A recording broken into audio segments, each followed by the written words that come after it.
यहाँ तक लिखा आदरणीय गरीबदास साहिब जी ने परमात्मा की महिमा की वाणी लिखी है। परमात्मा से परिचित होकर के सतलोक लेकर गए थे कबीर भगवान गरीबदास साहिब जी को, गांव छुड़ानी जिला झज्जर हरियाणा वाले को। वो जब 10 वर्ष के थे सतलोक लेकर गए, अपने जहाँ निज स्थान पर भगवान रहता है, जो शाश्वत स्थान है, जिसको गीता अध्याय नंबर 18 के श्लोक नंबर 62 में कहा कि अर्जुन तू सर्वभाव से उस परमेश्वर की शरण में जा, उसकी कृपा से तू परम शांति को और सनातन परम धाम को प्राप्त होगा। तो शाश्वत स्थान में परमात्मा रहते, वहाँ लेकर गए थे तो वापस छोड़ा था। गरीबदास जी को दिव्य दृष्टि दे दी थी, उस दिव्य दृष्टि के आधार से और आंखों देखा भगवान के उस सारे नज़ारे को।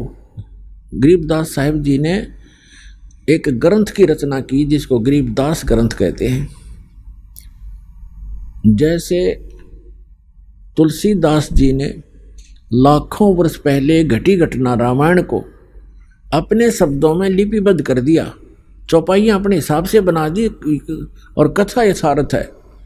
चौपाइयाँ की जो रचना है वो उनकी अपनी बुद्धि की देन है, लेकिन सच्चाई वही है जो रामायण की हुई सत्य है। उसको आज पूरा हिंदुस्तान हिंदू उसको सत्य मानते हैं। तुलसीदास कृत जो रामायण है वो सही है और लाखों वर्ष पहले की घटना उन्होंने आज लिख दी, चित्रार्थ करती। उनकी दिव्य दृष्टि खुल गई थी। उस दिव्य दृष्टि के खुल जाने के बाद लाखों वर्ष पुरानी सब घटनाएं चित्रार्थ हो जाती है, क्योंकि हम जो भी क्रिया कर रहे हैं ये ज्यों की त्यों फिल्म बन जाती है। जैसे आजकल इंटरनेट बना हुआ है, कोई भी वस्तु डाल दी उसमें सदा बनी रहेगी जब तक डिलीट ना की जाएगी।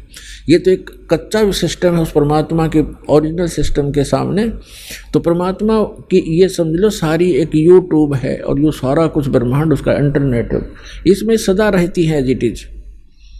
उनको कभी भी जिसकी दृष्टि खुल जाती है वो देख सकता है सब चित्र जैसा जैसा जो फिल्म देख लो, फिल्म में जैसा ही कभी देख लो उसको वो एज इट इज चलेगी, वो सब घटनाएं सेम होंगी, ऐसे हो जाता है। तो गरीबदास जी की जो दिव्य दृष्टि थी वह तुलसीदास जी से कहीं कई गुना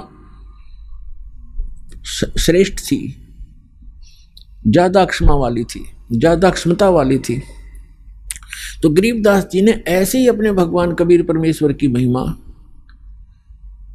लाखों वर्ष पहले जहां जहां पहले वो कभी प्रकट हुए वो सारा, और काशी के अंदर जो लीला की वो सारी, वो तो फिल्म है, कभी देख लो। तो गरीबदास जी की यूट्यूब चालू हो गई थी, उसमें उन्होंने देखा और वर्णन किया अपनी भाषा में।